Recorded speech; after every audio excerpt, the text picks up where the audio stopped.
اقرأ باسم ربك الذي خلق. الحمد للہ وکفا والصلاة والسلام علی عباده الذین اصطفى اما بعد. النور کورس کی اس نشست میں تمام کا استقبال کرتا ہوں اور دل کی گہرائیوں سے اللہ رب العزت سے یہ دعا کرتا ہوں کہ اللہ تعالی ہمارے اس بیٹھنے کو، سننے کو، سیکھنے کو اور سمجھنے کو قبول فرمائے. ہم سب کو حق سمجھنے کی اور باطل کو باطل سمجھنے کی توفیق عطا فرمائے. آج بھی انشاءاللہ پچھلی نشستوں کی طرح 6 چیزوں کے تعلق سے گفتگو ہوگی. ہماری گفتگو کا جو سب سے پہلا موضوع ہے وہ ہے قرآن پاک میں سورہ نساء کی کچھ آیات کی تفسیر. اس سے پہلے کچھ آیتوں کی تفسیر اللہ کے فضل و کرم سے گزر چکی. آج بھی ہم کچھ آیتوں کی تفسیر پیش کرنے کی سعادت حاصل کر رہے ہیں. وَإِنْ خِفْتُمْ أَلَّا تُقْسِطُوا، وَإِنْ اور اگر خِفْتُمْ تم کو ڈر ہو، أَلَّا تُقْسِطُوا قسط کے معنی آتے ہیں انصاف، أَلَّا تُقْسِطُوا کہ تم انصاف نہ کر سکو، فِي الْيَتَامَى یتیموں کے بارے میں، فَانْكِحُوا تو تم نکاح کرو، مَا طَابَ لَكُمْ ان عورتوں سے جو تمہیں اچھی لگیں، من النساء عورتوں میں سے، ان عورتوں سے جو تمہیں اچھی لگیں، مثنا 2 وثلاثا اور 3 ورباع اور 4. فإن خفتم ألا تعدلوا، فإن خفتم پس اگر تمہیں ڈر ہو، اندیشہ ہو، ألا تعدلوا کہ تم انصاف نہیں کر سکو گے، فواحدۃ تو تم ایک ہی نکاح کرو، ایک ہی عورت سے نکاح کرو، او ما ملکت ایمانکم یا ان باندیوں پر اکتفا کرو، ان باندیوں سے ہی اپنی ضرورتیں پوری کر لو جن کے تم مالک ہو. ذالک ادنا یہ قریب ہے، اللہ تعولوا اس سے کہ تم زیادتی نہ کرو.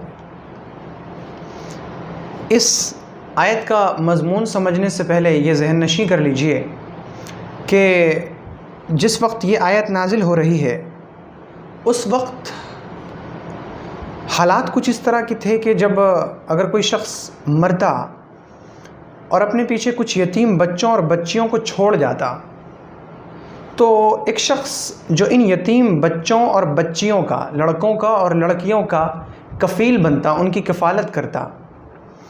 تو یہ کفالت کرنے والا شخص جسے ہم کہیں گے کفیل دیکھتا کہ یہ بچی جس کا میں کفیل ہوں اس کے پاس تو مال و جائیداد بہت زیادہ ہے، اس کے پاس دولت بہت ہے، یہ مالدار بہت ہے، اس کے باپ نے بہت سارا مال چھوڑا ہے.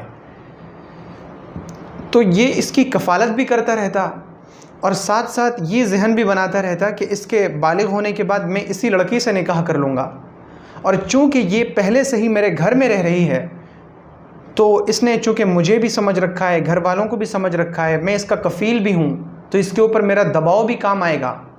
تو اس لڑکی کے بالغ ہونے کے بعد یہ کفیل اس لڑکی سے نکاح کر لیتا، اور نکاح کرنے کے بعد یہ ہوتا کہ یہ جو نکاح میں مہر طے کرتا وہ مہر بہت کم رہتا تھا. اور بہت سی بار یوں ہوتا کہ یہ کفیل جب اس یتیم بچی سے بالغ ہونے کے بعد نکاح کرتا تو نکاح کرنے کی وجہ چونکہ اس بچی کی جائیداد بنتی تھی، یہ جو بچی سے نکاح کرتا تھا اس وجہ سے کہ یہ مالدار بہت ہے، اس کی ساری دولت میرے پاس آ جائے گی. تو دولت کی لالچ میں کیے جانے والے نکاح سے جب وہ لڑکی اس کی بیوی بنتی تو یہ کفیل اپنی اس بیوی کے ساتھ انصاف نہیں کرتا، اچھا سلوک نہیں کرتا، اچھا معاملہ نہیں کرتا، کیونکہ ظاہر سی بات ہے کہ اس نے جو نکاح کیا ہے وہ فطری کشش کی وجہ سے نہیں کیا ہے، بلکہ اس کے نکاح کی جو وجہ بنی ہے وہ وجہ دولت ہے. تو اس صورتحال میں اللہ رب العزت نے یہ آیت نازل فرمائی کہ اگر تم کو یہ ڈر ہے کہ تم یتیم بچیوں سے نکاح کر کے ان کے ساتھ انصاف نہیں کر سکو گے یا ان کا مہر صحیح طور پر طے نہیں کر سکو گے تو تم ان یتیم بچیوں سے نکاح ہی مت کرو. تم ان عورتوں سے نکاح کرو جو تمہیں اچھی لگتی ہیں. ایک چاہو تو ایک نکاح کرو، 2 عورتوں سے چاہو تو 2 نکاح کرو، 3 عورتوں سے چاہو تو 3 نکاح کرو، 4 عورتوں سے چاہو تو 4 عورتوں سے نکاح کرو. ان یتیم بچیوں کو نکاح کے ذریعے سے اپنی قید میں لے لینا اور ان کے ساتھ انصاف نہ کرنا یہ درست نہیں ہے. یہ آیت کا یہ مضمون سیدہ عائشہ صدیقہ رضی اللہ عنہا سے بخاری میں حضرت عروہ ابن زبیر رضی اللہ عنہ سے منقول ہے.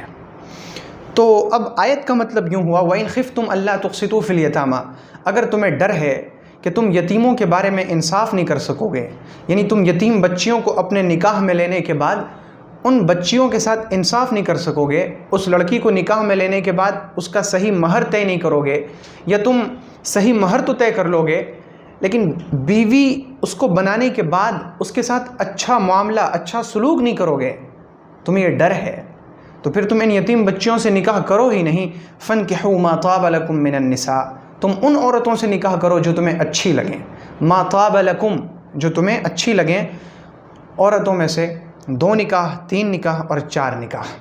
فَإِنْ خِفْتُمْ أَلَّا تَعْدِلُوا، لیکن اگر تمہیں ڈر ہے کہ تم 2 نکاح کرنے کے بعد دونوں بیویوں میں انصاف نہیں کر سکو گے، یا 3 تمہاری بیویاں ہوں گی تو تینوں میں انصاف نہیں کر سکو گے، 4 بیویاں ہوں گی تو چاروں میں انصاف نہیں کر پاؤ گے، فواحدتاً، تو پھر تم ایک ہی سے اپنی ضروریات پوری کرو، یا پھر اپنی باندی سے اپنی ضرورت پوری کرو۔ ذَلِكَ أَدْنَىٰ أَلَّا تَعُولُوا، یہ اس سے قریب تر ہے کہ تم زیادتی نہ کرو۔ اس آیت کے شروع کا مضمون تو واضح ہو گیا۔ اب اس کے اندر اللہ رب العزت نے مرد کو کئی شادیاں کرنے کی اجازت دی ہے، لیکن اس میں کچھ تفصیل ہے۔ اس تفصیل کو سمجھنے سے پہلے یہ ذہن نشیں کر لیا جائے کہ 4 شادیوں کی اجازت اللہ تعالیٰ نے جو مردوں کو دی ہے، یہ اجازت ہے، حکم نہیں ہے۔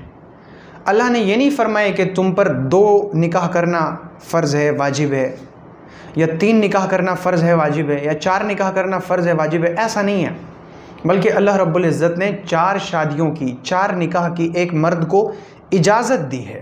اجازت میں اور حکم میں بڑا فرق ہے، تو اللہ نے 4 شادیوں کی اجازت دی ہے، حکم نہیں فرمایا ہے۔ دوسری چیز یہ ہے کہ یہ جو اللہ نے اجازت دی ہے، یہ اجازت اس شرط پر ہے کہ بیویوں کے ساتھ انصاف کیا جائے۔ اگر کسی کی 2 بیوی ہو تو دونوں کے ساتھ انصاف کرے، 3 بیویاں ہوں تو تینوں کے ساتھ انصاف کرے، 4 بیویاں ہوں چاروں کے ساتھ انصاف اور برابری کا معاملہ کرے۔ اور برابری کن چیزوں میں ہوگی؟ رہائش میں سب کو ایک جیسا رکھے، ایک ہی طرح کے گھر ہوں۔ 19-20 کا فرق ہو سکتا ہے، لیکن ایسا نہیں کہ ایک کو رکھے جھونپڑی میں اور دوسرے کو رکھے محل میں۔ تو رہنے کے درمیان برابری اور انصاف، اسی طرح سے خرچ کے درمیان برابری اور انصاف، کہ ایسا نہ ہو کہ ایک عورت کو، ایک بیوی کو تو بہت عمدہ اور مہنگی چیزیں لا کر دے اور دوسری بیوی کے ساتھ ایسے ہی بس معمولی سب چیزیں لا کر دے دے، ایسا نہ کرے۔ اسی طرح سے شب گزاری میں، جسے کہتے ہیں رات میں ساتھ رہنا، رات میں ساتھ رہنے کے اندر بھی برابری ضروری ہے۔ اگر اس بیوی کے ساتھ 1 ہفتہ رہے تو دوسری کے ساتھ بھی 1 ہفتہ رہے، اس کے ساتھ 1 رات رہے تو دوسری کے ساتھ 1 رات رہے۔ تو شب گزاری میں، شب بسری میں بھی انصاف ضروری ہے۔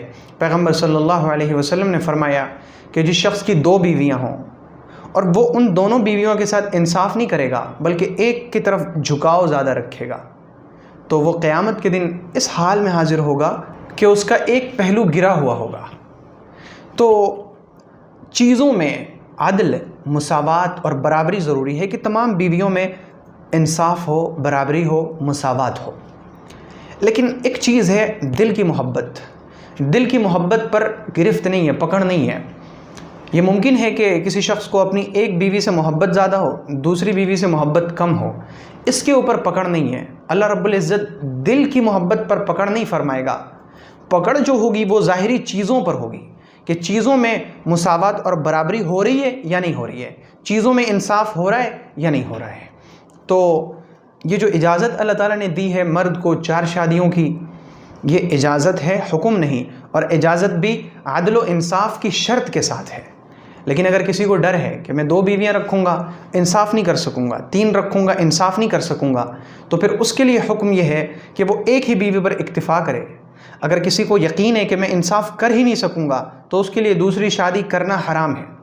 اگر کسی کو گمان ہے کہ میں انصاف کر لوں گا تو پھر اس کے لیے دوسرا نکاح کرنا جائز ہے۔ اگر کسی نے دوسری کر رکھی ہے اور اسے یہ یقین ہے کہ میں تیسری کے ساتھ بھی انصاف کر لوں گا، تیسری لاؤں گا، تینوں کے درمیان میں انصاف کر لوں گا، تو اس کے لیے تیسری بھی جائز ہے۔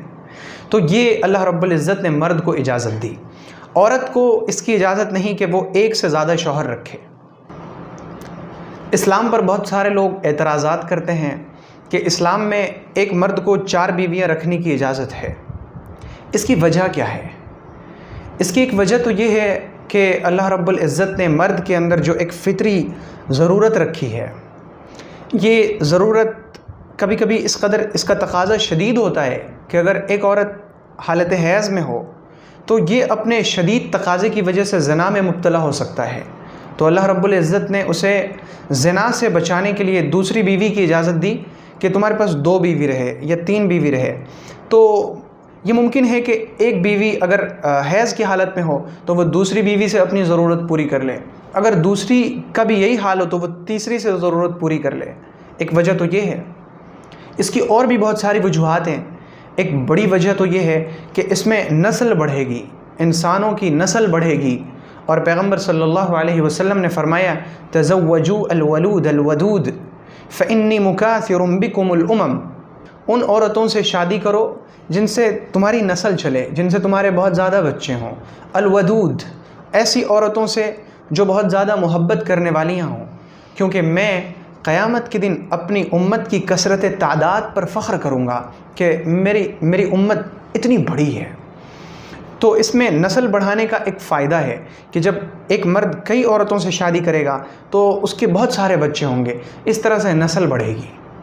اسی طرح سے چند بیویاں رکھنے کی اجازت اس لیے بھی ہے کہ بہت سی بار ایک شخص شادی کرتا ہے اور شادی کرنے کے کچھ دنوں کے بعد اس کا انتقال ہو جاتا ہے، تو اس کی جو بیوہ ہو گئی ہے، اب ظاہر ہے کہ اس بیوہ سے کوئی کنوارا مرد شادی کرے ایسا بہت کم ہوتا ہے، بلکہ اسے ہم کہہ دیں کہ یہ مشکل ترین چیز ہے کہ کسی بیوہ عورت سے کوئی کنوارا مرد شادی کرے۔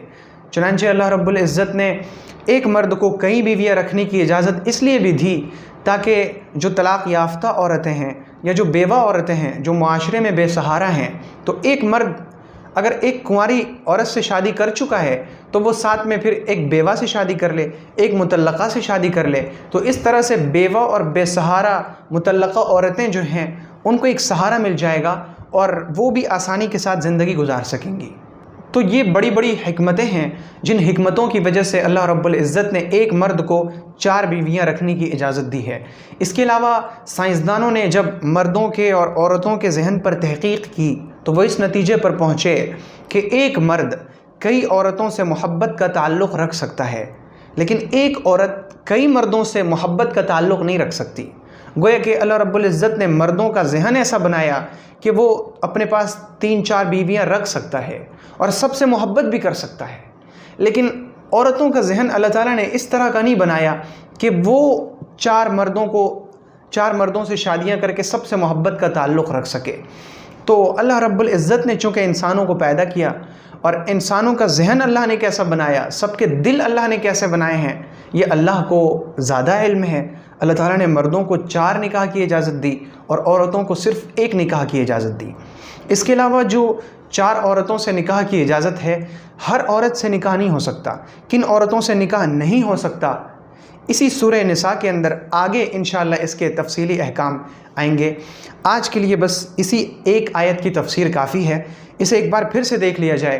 وَإِنْ خِفْتُمْ أَلَّا تُقْسِطُوا فِي الْيَتَامَىٰ، اگر تمہیں ڈر ہو کہ تم یتیم بچیوں کو اپنے نکاح میں لا کر ان کے ساتھ انصاف نہیں کر سکو گے، تو پھر تم ان عورتوں سے نکاح کرو جو تمہیں اچھی لگیں، 2، 3 یا 4۔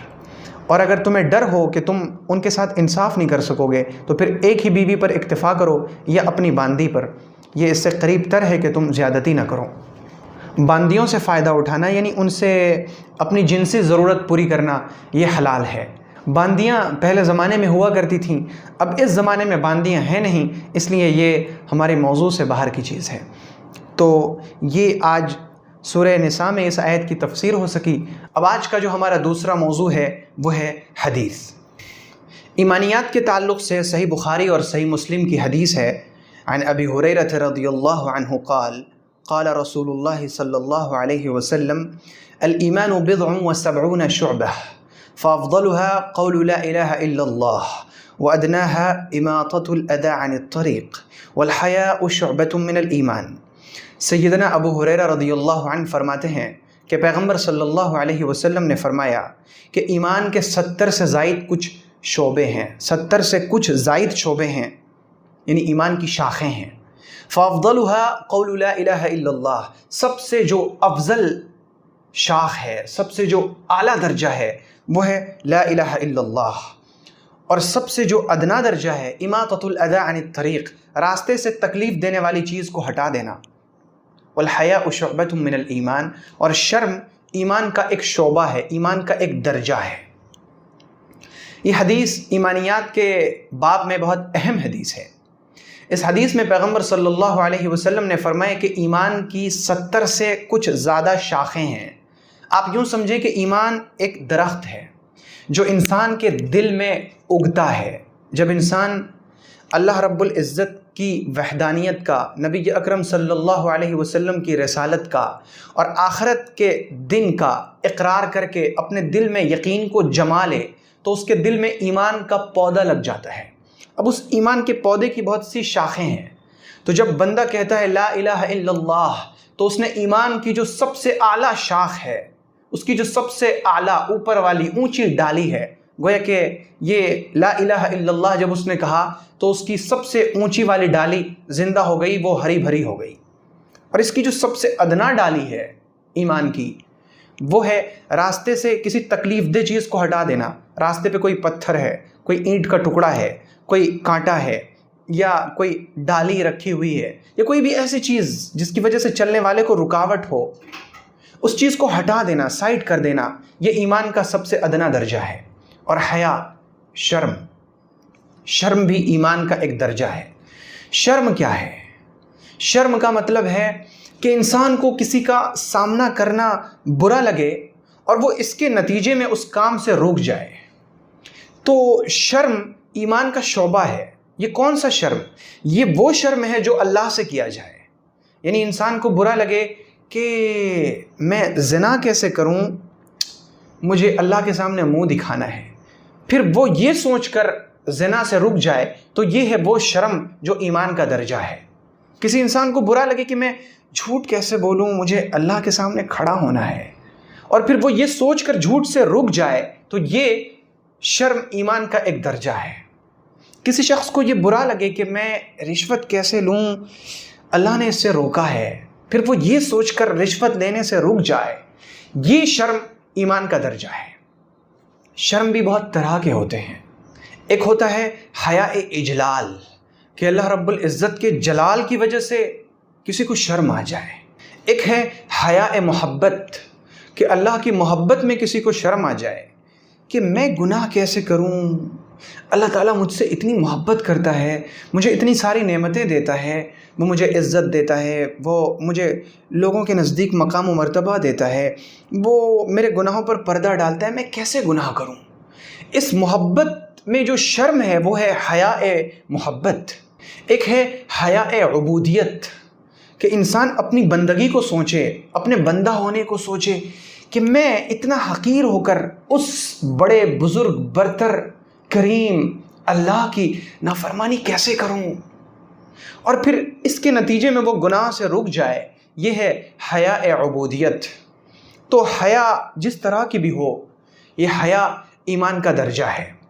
ایک حدیث میں پیغمبر صلی اللہ علیہ وسلم نے فرمایا کہ ایمان کی 60 سے زائد کچھ شاخیں ہیں، اور اس حدیث میں آپ نے فرمایا کہ 70 سے زائد شاخیں ہیں۔ علماء نے ان کو حدیث کی روشنی میں جمع کیا تو وہ 77 نکلیں، تو 77 60 سے بھی زائد ہیں اور 70 سے بھی زائد ہیں، تو بات ایک ہی ہے۔ تو انشاءاللہ میری کوشش ہوگی کہ میں مختلف ویڈیوز میں ایمان کی ان شاخوں کو جمع کر کے بیان کرنے کی کوشش کروں۔ بہرحال تو اس وقت یہ جو حدیث ہے کہ ایمان کی 70 سے زائد شاخیں ہیں، سب سے ادنا درجہ ہے راستے سے تکلیف دہ چیز کو ہٹا دینا، اور سب سے اعلیٰ درجہ ہے لا الہ الا اللہ، اور حیا ایمان کا ایک درجہ ہے۔ تو اس حدیث میں ہم نے یہ سمجھا کہ ایمان کا جو سب سے اعلیٰ درجہ ہے وہ ہے لا الہ الا اللہ، اور ادنا درجہ ہے راستے سے تکلیف دہ چیز کو ہٹانا، اور حیا بھی ایمان کا ایک شعبہ ہے۔ لا الہ الا اللہ سب سے اعلیٰ درجہ ہے۔ لا الہ الا اللہ یہ وہ کلمہ ہے جس سے اللہ رب العزت نے آسمان و زمین کو باندھ رکھا ہے، اور لا الہ الا اللہ ہی وہ کلمہ ہے کہ اگر تمام کے تمام گناہ ایک پلڑے میں رکھ دیے جائیں اور خلوص سے بولا ہوا لا الہ الا اللہ دوسرے پلڑے میں ہو، تو یہ پلڑا لا الہ الا اللہ والا پلڑا وزنی اور بھاری ہو جائے اور گناہ والا پلڑا آسان ہو جائے۔ تو لا الہ الا اللہ یہ ہے ایمان کا سب سے اعلیٰ درجہ۔ لا الہ الا اللہ کی بڑی فضیلتیں ہیں۔ اگر کوئی شخص وسوسوں کا شکار ہو، اسے وسوسے آتے ہوں، تو وہ لا الہ الا اللہ کثرت سے پڑھا کرے، اس کے وسوسے ختم ہو جائیں گے۔ اس کے بعد ایمانیات کے تعلق سے صحیح بخاری ہی کی ایک دوسری حدیث ہے۔ حضرت ابو ہریرہ رضی اللہ عنہ فرماتے ہیں کہ ایک اعرابی دیہات کا رہنے والا شخص نبی اکرم صلی اللہ علیہ وسلم کی خدمت میں حاضر ہوئے اور انہوں نے عرض کیا، یا رسول اللہ، مجھے کوئی ایسا عمل بتائیے کہ اگر میں اسے کروں تو میں جنت میں داخل ہو جاؤں۔ پیغمبر علیہ السلام نے فرمایا کہ تم اللہ کی عبادت کرو، اس کے ساتھ کسی کو شریک نہ کرنا، فرض نماز کو قائم کرنا، فرض زکوٰۃ دینا، رمضان کے روزے رکھنا۔ اس شخص نے کہا، اس ذات کی قسم جس کے قبضے میں میری جان ہے کہ میں نہ اس سے کچھ زیادہ کروں گا نہ کم کروں گا۔ جب وہ جانے لگا تو پیغمبر صلی اللہ علیہ وسلم نے فرمایا کہ جس شخص کو یہ خوشی ہو کہ وہ جنتی کسی شخص کو دیکھے تو اسے چاہیے کہ وہ اس شخص کو دیکھ لے۔ اس حدیث کو امام بخاری نے اور امام مسلم دونوں نے روایت کیا ہے۔ اس حدیث کا جو پہلا ٹکڑا ہے کہ ایک دیہاتی حضور پاک علیہ السلام کی خدمت میں تشریف لائے اور انہوں نے عرض کیا، یا رسول اللہ، مجھے کوئی ایسا عمل بتائیے کہ میں اسے کروں تو میں جنت میں داخل ہو جاؤں۔ اس سے تو ہمیں یہ بات سمجھ آتی ہے کہ ہمارے جو سوالات ہوں اہل علم سے، اس زمانے میں جب ہم علماء سے سوالات کریں تو ایسے ہی مفید سوالات کریں، ایسے سوالات جس پر ہمارے دین کا دار و مدار ہو، ایسے سوالات جو جنت میں لے جانے والے ہوں، ایسی چیزوں کے بارے میں پوچھیں جو ہمیں جہنم سے بچائیں۔ ایک شخص میرے پاس آئے اور مجھ سے پوچھنے لگے کہ حضرت نوح علیہ السلام نے جو کشتی بنائی تھی وہ کشتی کس لکڑی کی بنی ہوئی تھی؟ میں نے ان سے کہا کہ وہ جس بھی لکڑی کی بنی ہوئی تھی، آپ نے اس لکڑی کا کرنا کیا ہے؟ آپ اس لکڑی سے کیا کرنا چاہتے ہیں؟ ظاہر سی بات ہے کہ اس طرح کے سوالات کہ حضرت نوح کی کشتی کس لکڑی کی بنی ہوئی تھی، اور طوفان نوح میں تنور سے جو پانی نکلا تھا وہ تنور کتنا بڑا تھا، اس کا سائز کیا تھا، وہ کس گاؤں میں تھا، وہ کس بڑھئے کا تھا، اس طرح کے سوالات، یہ وہ سوالات ہیں جن سے اللہ رب العزت نے منع فرمایا ہے۔ ہمارے سوالات ایسے ہوں جس سے ہمیں دین کا کوئی فائدہ حاصل ہو۔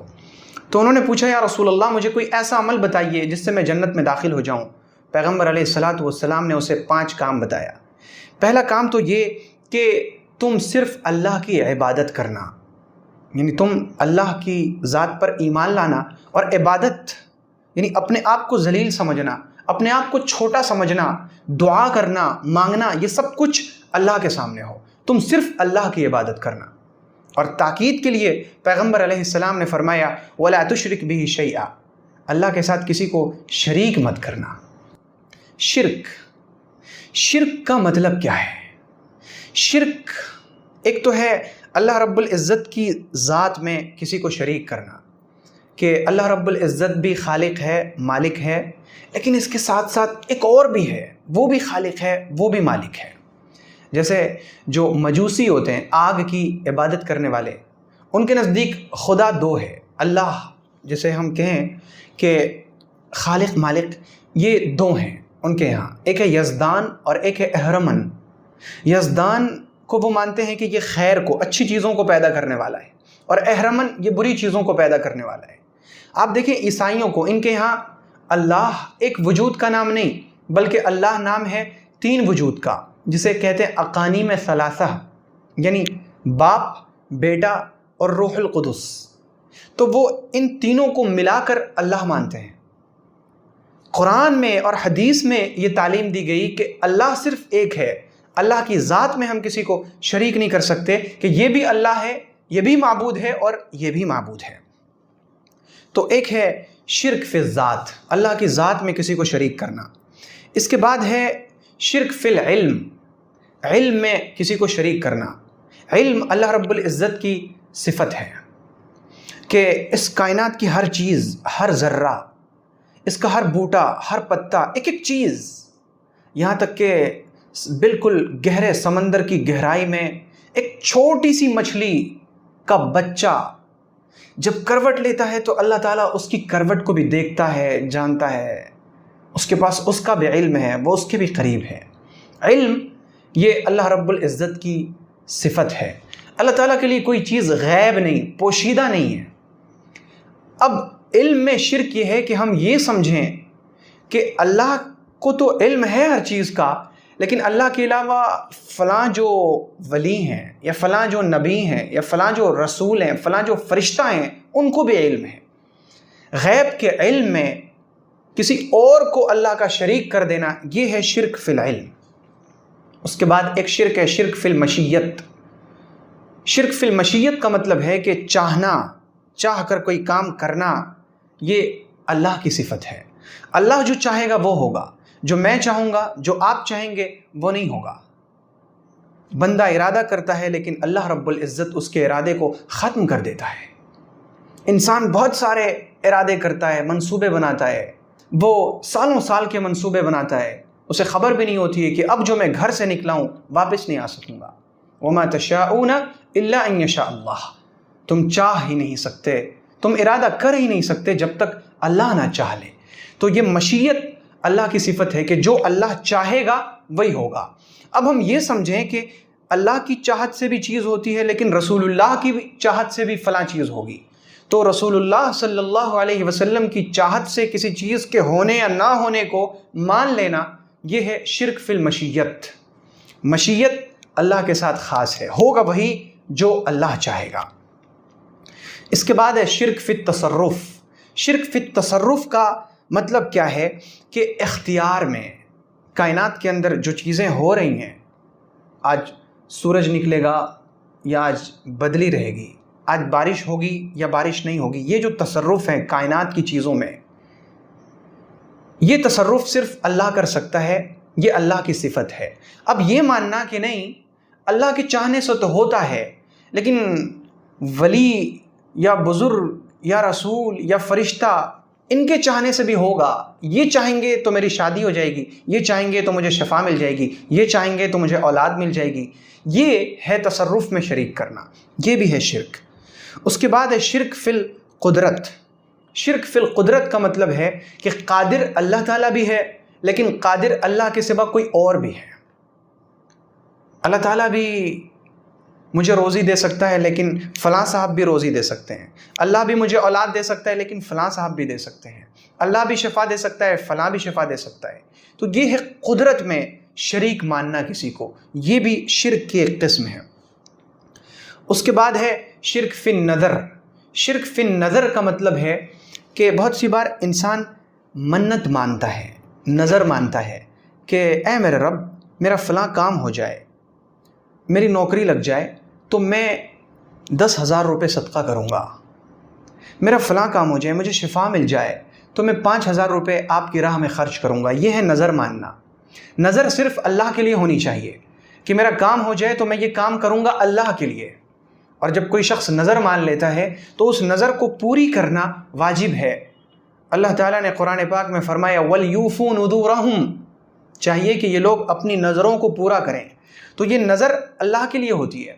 اب اگر کوئی شخص یہ نظر مان لے کہ اگر میرا فلاں کام ہو جائے تو میں فلاں بزرگ کے مزار پہ چادر چڑھاؤں گا، پھول چڑھاؤں گا، وہاں پر مرغا ذبح کروں گا، وہاں پر خصی قربان کروں گا، یہ ہے غیر اللہ کے لیے نظر ماننا، یہ بھی شرک ہے، شرک فی النظر۔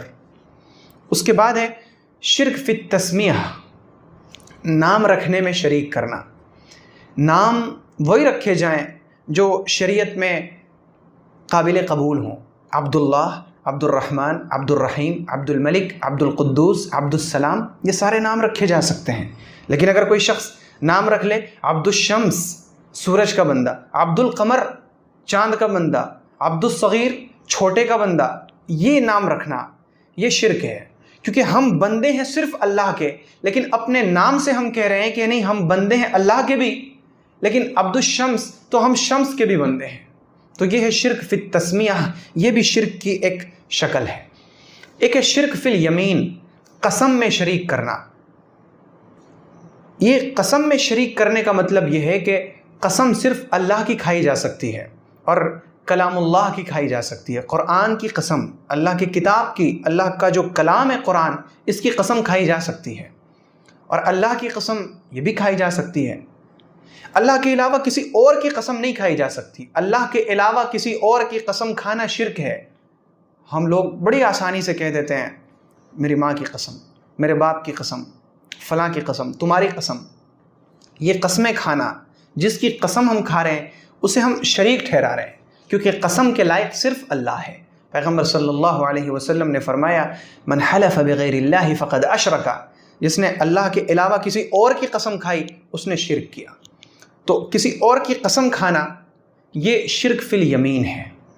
اس کے بعد ہے شرک فی الذبح، ذبح کرنے میں شریک کرنا، یعنی ہم ذبح کرتے ہیں اللہ کے نام پہ، تو ذبح کرنے لگے ہم غیر اللہ کے نام پہ، یہ فلاں بزرگ کے نام پہ ذبح کر رہے ہیں، فلاں رسول کے نام پہ ذبح کر رہے ہیں، جبرائیل امین کے نام پہ ہم ذبح کریں، رسول اللہ صلی اللہ علیہ وسلم کے نام پہ ذبح کریں، یہ شرک فی الذبح ہے۔ اللہ تعالیٰ ہر طرح کے شرک سے بے نیاز ہے۔ اس کے بعد ہے شرک فی التمائم، تعویذ میں، جھاڑ پھونک میں شریک کرنا، اور وہ یہ ہے کہ جب انسان کو پھونک کی ضرورت ہو دم کرنے کی، تو سب سے بہتر یہ ہے کہ اس پر قرآن پاک کی آیات دم کی جائیں، اور قرآن پاک کی جب آیات دم کی جاتی ہیں تو اللہ تعالیٰ نے قرآن میں شفا رکھی ہے۔ اللہ تعالیٰ قرآن کی بہت سی آیات میں فرماتا ہے کہ قرآن میں شفا ہے، تو قرآن میں جب شفا ہے تو اسے دم کرنے سے بھی شفا ہوتی ہے۔ اب اگر کوئی ایسی تعویذ لکھی جائے جس میں بہت سارے نمبرز ہوں اور ان نمبر کی حقیقت ہمیں نہیں معلوم کہ ان نمبرات کے راز کیا ہیں، یا ایسے الفاظ لکھے جائیں جس کا معنی ہمیں پتہ ہی نہیں، یملیخا، تملیخا، شخلیخا، یہ اس طرح کے الفاظ، عجیب و غریب سے الفاظ لکھ کر اسے لٹکا دیا جائے، تو یہ شرک فی التمائم ہے۔ یہ تعویذ لٹکانا یہ شرک ہے۔ اور اذ المنیۃ انشبت اظفارہا الفیت الف تمیمۃ لا تنفع، جب تقدیر اپنا فیصلہ کر چکتی ہے، اللہ کے یہاں سے معاملہ چل چکتا ہے، تو پھر ہزاروں تعویذیں بھی آپ لٹکا لیں، کوئی چیز فائدہ نہیں پہنچا سکتی۔ جب کبھی کسی طرح کا کوئی مسئلہ ہو، نماز کی طرف رجوع کیجئے، واستعینوا بالصبر والصلاۃ، مدد چاہو صبر سے اور نماز سے، اور پھر اپنے اوپر آنے والی جو مصیبتیں اس کو صدقہ سے ہٹائیں۔ یہ کیا ہے کہ ہم تعویذ گنڈوں میں، جھاڑ پھونک میں علاج تلاش کرتے ہیں، تو ایسی چیز پہن کر لٹکانا، ایسی چیز پہننا جس کے اندر نمبرز ہوں جن کی حقیقت ہمیں نہیں معلوم، یا ایسے الفاظ ہوں جن کی حقیقت ہمیں نہیں معلوم، یہ ہے شرک فی التمائم۔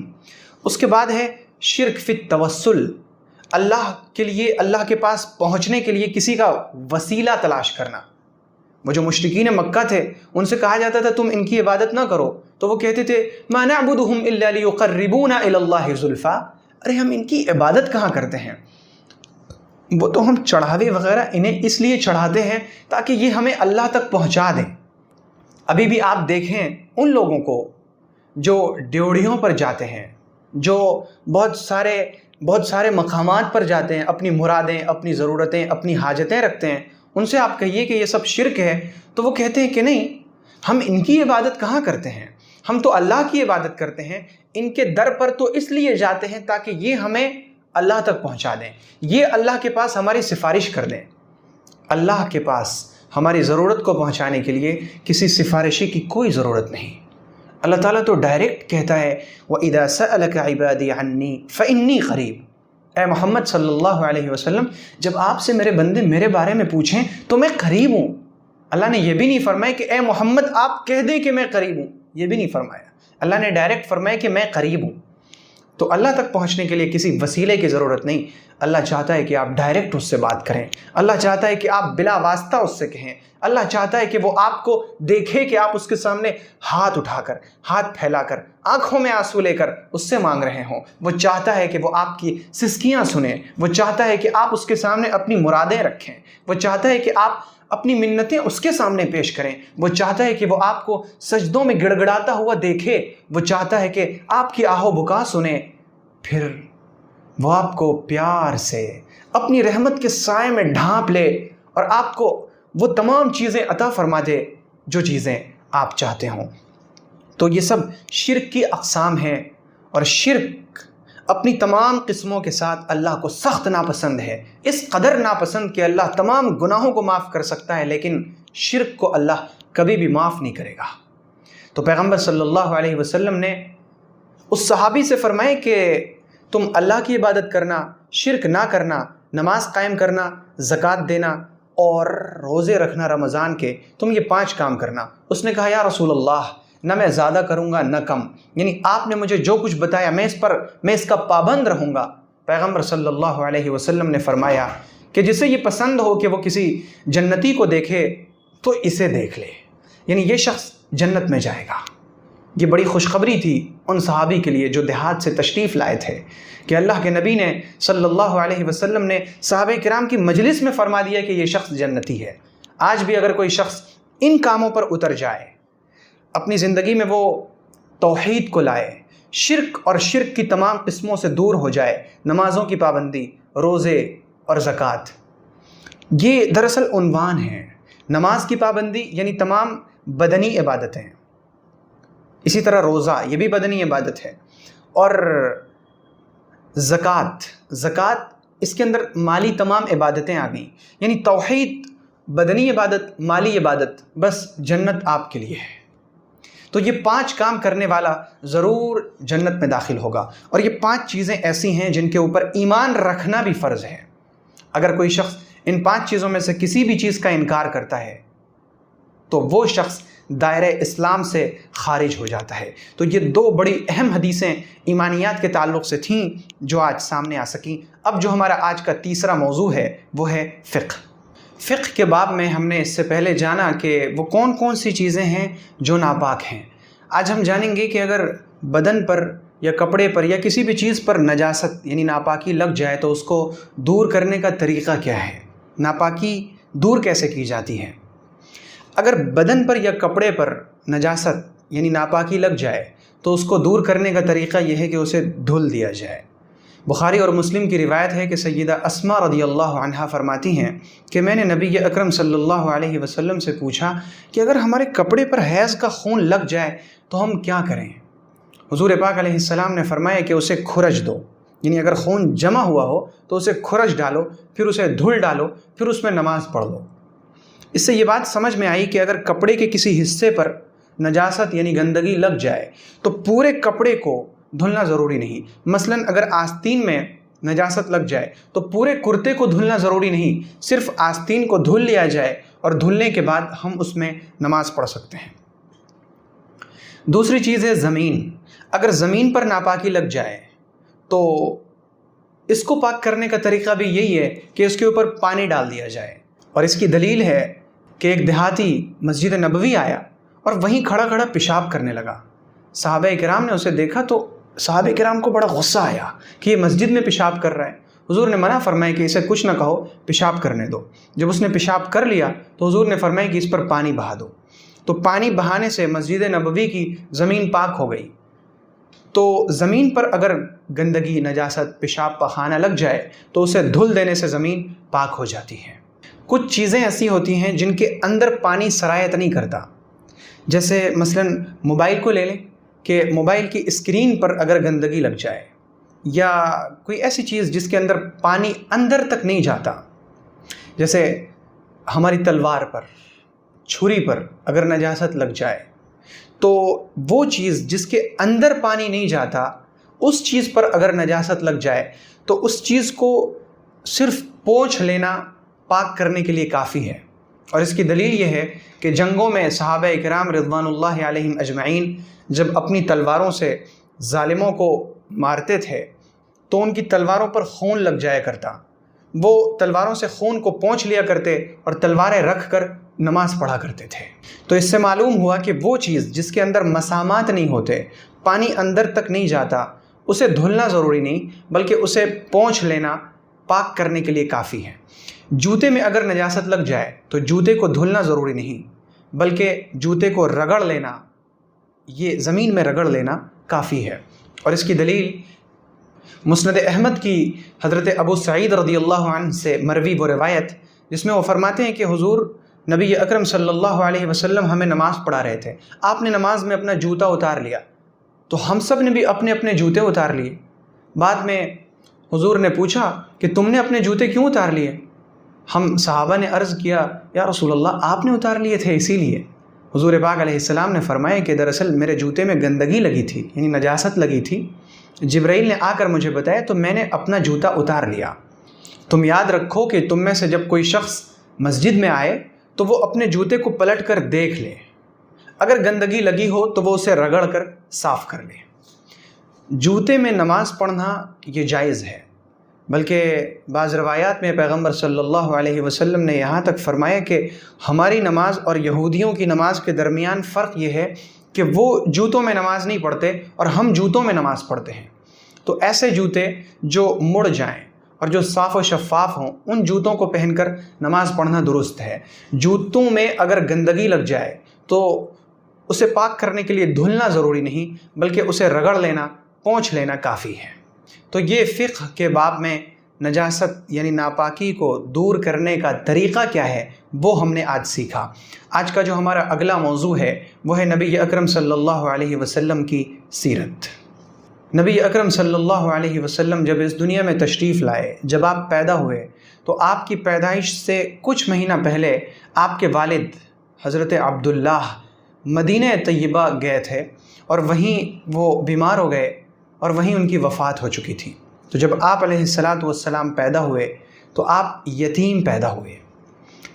آپ علیہ السلام کو سب سے پہلے آپ کی والدہ سیدہ آمنہ رضی اللہ عنہا نے دودھ پلایا، اور اس کے بعد ابو لہب کی ایک لونڈی تھی، ایک باندی، جس کا نام ثویبہ تھا۔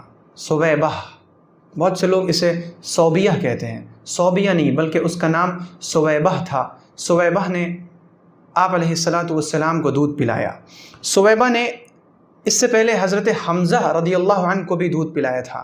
تو اس طرح سے حضور نبی اکرم علیہ السلام اور حضرت حمزہ دونوں رضاعی بھائی بھی ہو گئے، حالانکہ دونوں چچا اور بھتیجا ہیں۔ حضرت حمزہ چچا ہیں اور نبی اکرم علیہ السلام بھتیجا ہیں، لیکن ثویبہ کے رشتے سے دونوں رضاعی بھائی ہو گئے۔ عربوں میں یہ دستور تھا کہ وہ اپنے بچوں کو پرورش کے لیے دیہاتوں میں بھیج دیا کرتے، اور اس سے ان کا مقصد یہ ہوتا کہ دیہات کی جو صاف ستھری، شستہ اور شائستہ زبان ہے وہ زبان بچہ سیکھ سکے، فصیح اللسان ہو، اور اسی طرح سے وہ جب دیہات میں پرورش پائے تو اس کے ہڈی پٹھے وغیرہ خوب مضبوط ہوں اور وہ بہادر ہو۔ چنانچہ اسی روایت کے مطابق نبی اکرم صلی اللہ علیہ وسلم سیدہ حلیمہ سعدیہ بنت ابی ذؤیب کے گھر بنی سعد میں تشریف لائے۔ حضرت حلیمہ فرماتی ہیں کہ میں نے حضور کی خوب برکتوں کا مشاہدہ کیا۔ جب میں حضور پاک علیہ السلام کو لینے کے لیے گئی تھی، اس وقت میری صورتحال یہ تھی کہ میری اونٹنی بہت کمزور تھی، خود میرے تھنوں میں دودھ نہیں تھا کہ میں بچے کو پلا سکوں، اور اسی طرح سے جو ہماری مالی حالت تھی وہ بھی بہت کمزور تھی۔ ہماری بکری کے تھنوں میں بھی دودھ نہیں تھا کہ اس سے گھر والوں کا گزر بسر ہو سکے۔ لیکن جب نبی اکرم صلی اللہ علیہ وسلم ہمارے گھر تشریف لائے تو ہم نے برکتوں کا مشاہدہ کیا۔ میں نے جتنا چاہا کہ میں اپنے بچے کو دودھ پلاؤں اور محمد صلی اللہ علیہ وسلم کو دودھ پلاؤں۔ میں نے خوب دل کھول کر دودھ پلایا۔ میری اونٹنی تیز رفتار ہو گئی، یہاں تک کہ میرا شوہر کہنے لگا، حلیمہ تم نے ایک بہت بابرکت روح لی ہے۔ میں نے کہا کہ ہاں، مجھے بھی یہی امید ہے۔ آپ علیہ السلام جب 4-5 سال کے ہو گئے تو واقعہ شق صدر پیش آیا کہ آپ کھیل رہے تھے، 2 لوگ آئے، انہوں نے آپ کے سینے مبارک کو نکالا، پھر اسے پانی سے دھلا اور پھر واپس اندر رکھ دیا۔ نبی اکرم صلی اللہ علیہ وسلم کا رضاعی بھائی جو ساتھ کھیل رہا تھا، اس نے جب یہ ماجرا دیکھا تو وہ دوڑا دوڑا گھر گیا اور اس نے والدین کو یہ قصہ سنایا۔ سیدہ حلیمہ کو خطرہ محسوس ہوا اور انہوں نے نبی اکرم صلی اللہ علیہ وسلم کو مکہ آپ کی والدہ کے پاس پہنچا دیا۔ نبی اکرم صلی اللہ علیہ وسلم 6 سال کی عمر تک اپنی ماں کی آغوش محبت میں رہے۔ جب آپ 6 سال کے ہو گئے تو ماں مدینہ تشریف لے گئیں، اور مدینہ سے واپسی کے وقت مقام ابوا میں ان کا انتقال ہو گیا۔ جب نبی اکرم علیہ السلام واپس ام ایمن کے ساتھ مکہ تشریف لائے اور آپ کے دادا عبد المطلب نے آپ کو دیکھا تو ان کا دل درد سے بھر آیا کہ ایک بچہ جو پیدا ہونے سے پہلے یتیم ہو گیا اور 6 سال کی عمر میں ماں بھی اللہ کے پاس چلی گئی، ان کا دل بہت دکھ سے اور درد سے بھر آیا۔ آپ کے دادا عبد المطلب آپ پر بہت شفقت اور رحمت نچھاور کرتے تھے۔ ان کا یہ معمول تھا کہ وہ کعبہ کے پاس جا کر بیٹھتے، ان کے لیے فرش بچھایا جاتا، ان کے سارے بچے، عبد المطلب کے سارے بچے فرش کے ارد گرد بیٹھتے، وہ بھی فرش پر بیٹھے رہتے۔ نبی اکرم علیہ السلام آتے اور آ کر فرش پر بیٹھ جاتے۔ آپ کے جو چچا حضرات تھے وہ نبی اکرم علیہ السلام کو فرش سے نیچے اتار کر بٹھانا چاہتے، لیکن عبد المطلب کہتے کہ نہیں، اسے میرے پاس بیٹھنے دو۔ اور دادا عبد المطلب اپنے پوتے کو دیکھ کر بڑے خوش ہوتے اور کہتے کہ میرا یہ پوتا بہت نرالی شان والا ہے۔ لیکن یہ سب کچھ بہت زیادہ دنوں تک نہ چل سکا۔ جب نبی اکرم علیہ السلام کی عمر 8 سال 2 ماہ ہوئی تو دادا کا سایہ بھی سر سے اٹھ گیا، دادا بھی اللہ کے پاس چلے گئے۔ جب حضور دادا کی میت کے ساتھ چل رہے تھے تو آپ کی آنکھوں سے آنسو رواں تھے۔ آپ خود ذرا سوچیں کہ ایک بچہ جو پیدا ہونے سے پہلے یتیم ہو گیا، ابھی وہ 6 سال کا تھا کہ والدہ بھی چلی گئیں، رخصت ہو گئیں، اور اب وہ 8 سال کا ہے تو جان سے بھی زیادہ عزیز رکھنے والا دادا بھی رخصت ہو گیا۔ اس بچے کے دل پر کیا گزرتی ہوگی؟ ہم کبھی اس درد کو محسوس کرنے والے بنے؟ ہم کبھی یہ سوچیں کہ ہم جو اپنی زندگی کی چھوٹی چھوٹی مصیبتوں اور پریشانیوں سے گھبرا جاتے ہیں، ہم ذرا سوچیں کہ ہم پر جو حالات آتے ہیں، کیا یہ حالات نبی اکرم علیہ السلام کے اوپر آئے ہوئے حالات سے زیادہ ہیں؟ ہرگز نہیں، بالکل نہیں۔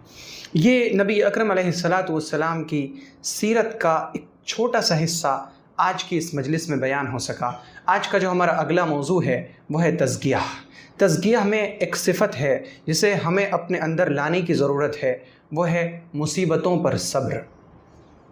مصیبتوں پر صبر، صبر کے معنی ہے جمنا، اور مصیبتوں پر صبر کا مطلب ہے کہ جب بھی کوئی مصیبت آئے تو مصیبت آنے کے فوراً بعد اللہ رب العزت کی اطاعت، فرما برداری اور شکر پر جمے رہنا، اللہ کا شکوہ نہ کرنا، واویلا نہ کرنا، مصیبت کی وجہ سے نماز، روزے اور فرائض میں کمی اور کوتاہی نہ کرنا۔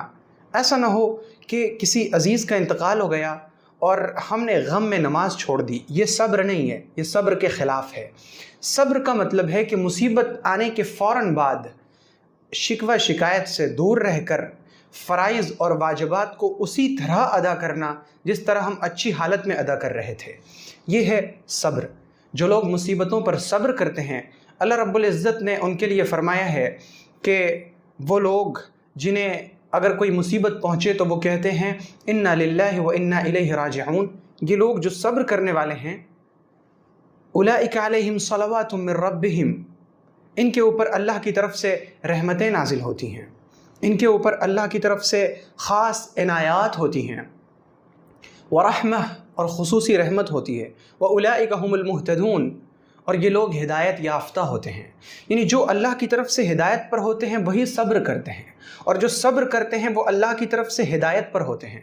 اور اللہ تعالیٰ نے قرآن پاک میں فرمایا ان اللہ مع الصابرین، اللہ تعالیٰ صبر کرنے والے کے ساتھ ہے۔ اللہ نے یہ کہیں نہیں فرمایا کہ میں شکر کرنے والے کے ساتھ ہوں، شکر سے نعمتیں بڑھتی ہیں، شکر سے اللہ خوش ہوتا ہے، لیکن اللہ کی جو معیت ملتی ہے، اللہ کا ساتھ، اللہ کا تقرب، اللہ کی نزدیکی، وہ صبر کے ساتھ ہے۔ جب بندہ صبر کرتا ہے تو اسے اللہ کی معیت ملتی ہے۔ ہم بھی صبر کی عادت ڈالیں، جب بھی کوئی مصیبت آئے ہم کہیں انا للہ و انا الیہ راجعون۔ اور ہمارے نبی اکرم صلی اللہ علیہ وسلم کی سنتوں سے یہ بات ثابت ہوتی ہے کہ اگر لائٹ بھی چلی جائے، بتی بھی بجھ جائے، چراغ بھی اگر گل ہو جائے تو اس وقت بھی ہم پڑھیں انا للہ و انا الیہ راجعون۔ ہم بہت سی بار دنیا میں اس قدر کھوئے رہتے ہیں کہ چھوٹی سی بات پر یا بڑی سی بات پر ہم عجیب و غریب طرح کے جملے کہتے ہیں۔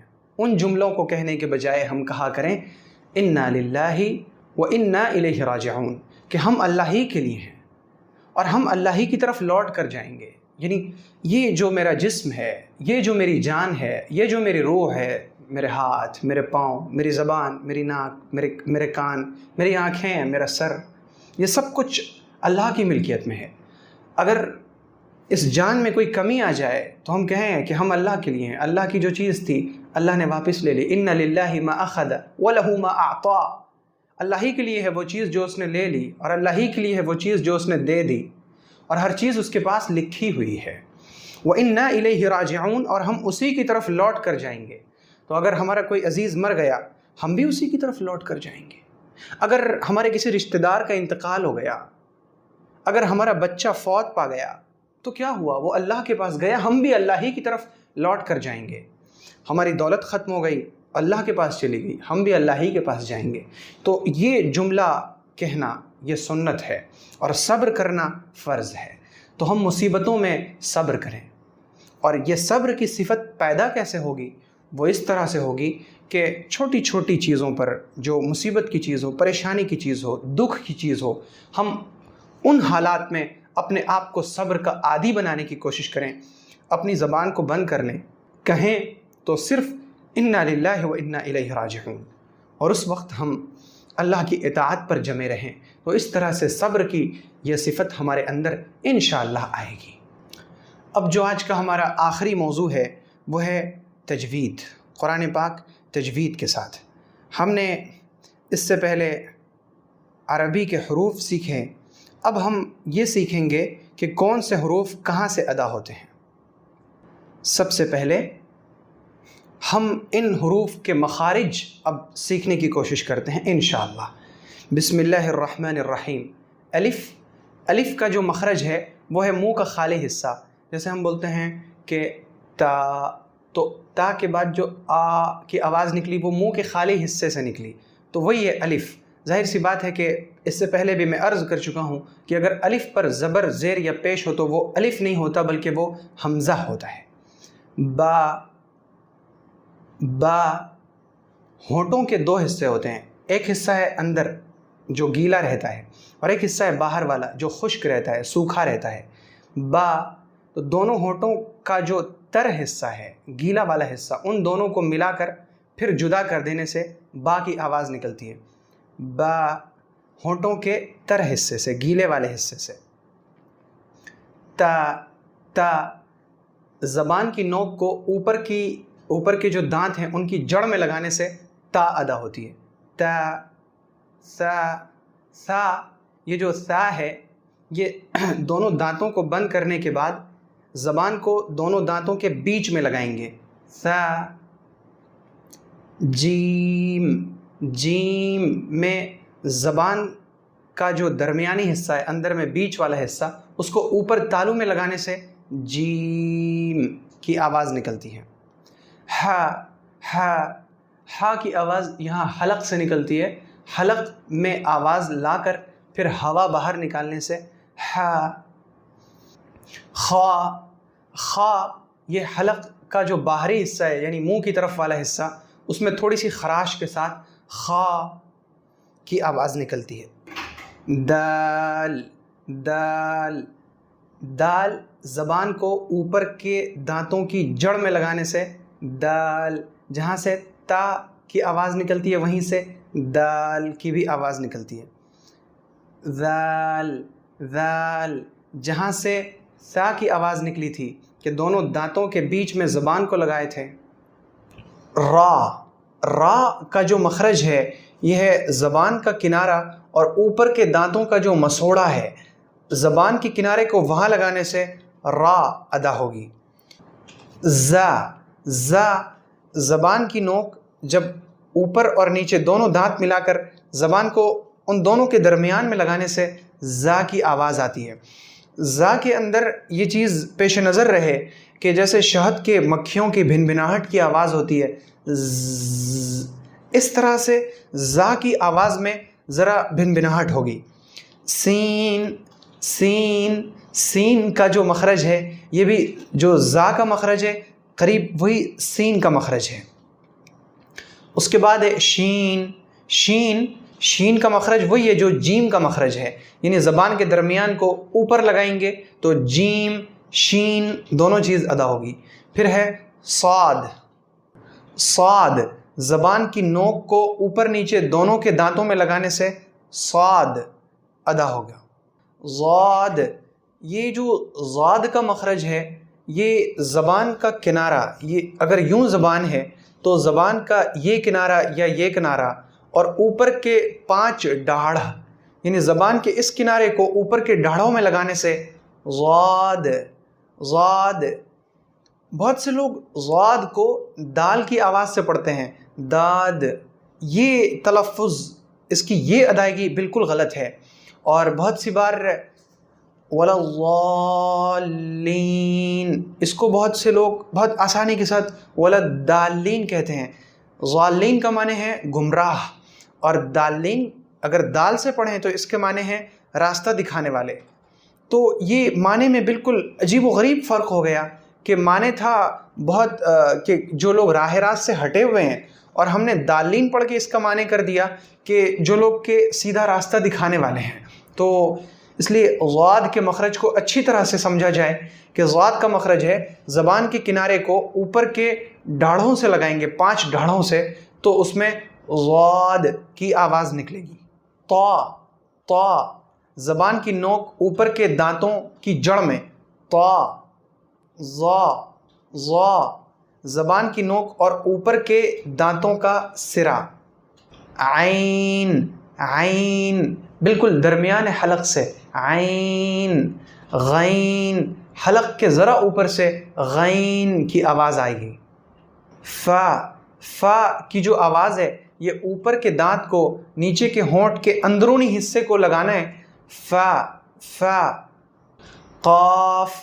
قاف کی آواز، یہ جو حلق میں ایک گوشت لٹکا ہوا ہے جسے ہم کوا کہتے ہیں، تو زبان کی جڑ کو ہم کوے میں لگائیں گے، قاف کی آواز آئے گی. کاف. ذرا سا اسی کوے سے ذرا سا باہر کی طرف آنے سے کاف کی آواز آتی ہے. لام. زبان کی نوک کو اوپر کے تالو سے جو دانتوں کی طرف آنے والی جگہ ہے وہاں لگانے سے لام. میم کی آواز دونوں ہونٹوں کے خشک حصے سے آتی ہے. میم. نون. زبان کے کنارے کو اوپر کے دانتوں کے مسوڑوں سے لگائیں گے، نون. واو. ہونٹوں کو صرف گول کرنے سے واو کی آواز آتی ہے. ہا. یہ حلق کے بالکل نچلے حصے سے جو سینے کی طرف ہے یہاں سے ہا. حمزہ. جہاں سے ہا کی آواز آئی وہیں سے حمزہ کی بھی آواز آئے گی. یا. زبان کے درمیان کو اوپر تالو سے لگانے سے یا کی آواز آئے گی. تو یہ تمام حروف کے مخارج ہیں، اور جب ہم نے یہ مخارج سیکھ لیے تو اب ہم تجوید کے کچھ اہم قاعدوں کو سیکھیں گے، اور اس کے بعد ہم قرآن پاک کو عملی طور پر پڑھ کر اسے سیکھنے کی مشق کریں گے انشاءاللہ. اللہ رب العزت ہمارے لیے قرآن پاک کو سیکھنا، قرآن پاک کو سمجھنا، حدیث پاک کو سیکھنا، فقہ کو سیکھنا، ان تمام چیزوں کو عمل میں لانا، اور خاص طور سے ہمارے لیے آسان بنائی کہ ہم ایک اچھے انسان بن جائیں، اپنا ہم تزکیہ کر لیں. اللہ رب العزت ہمارے لیے اس راستے کو آسان فرمائے اور ہمیں ان لوگوں میں شامل فرمائے جو اللہ تک پہنچنے کے لیے علم دین حاصل کرنے والے ہیں، تاکہ ہمیں فرشتوں کے پروں کا سایہ ملے اور سمندر کی مچھلیاں ہمارے لیے دعا کریں. اللہ رب العزت آپ کو اپنی حفاظت میں، اپنی پناہ میں صحت، عافیت، تندرستی، ایمان اور سنت کے ساتھ رکھے، اور جب ہم میں سے کوئی شخص اس دنیا سے جانے لگے تو اللہ تعالیٰ ایمان و سنت پر اس کا خاتمہ نصیب فرمائے. السلام علیکم ورحمۃ اللہ وبرکاتہ.